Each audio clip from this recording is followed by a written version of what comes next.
अस्सलामुअलैकुम। आज की वीडियो में मेमो CX10 की अनबॉक्सिंग। काफ़ी टाइम बाद वीडियो अपलोड करा।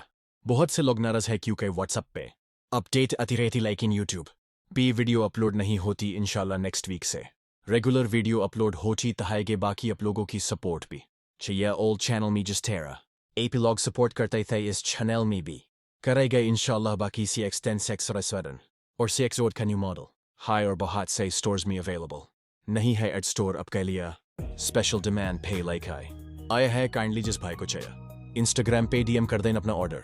बुकिंग करवा दें cash on delivery. All over Pakistan available है। अगर वीडियो पसंद आए तो वीडियो लाइक कर दियागा और अगर चैनल में न्यू तो सब्सक्राइब कर दियागा। जाज़ाकल्लाह। Thanks bye Arslan Dar।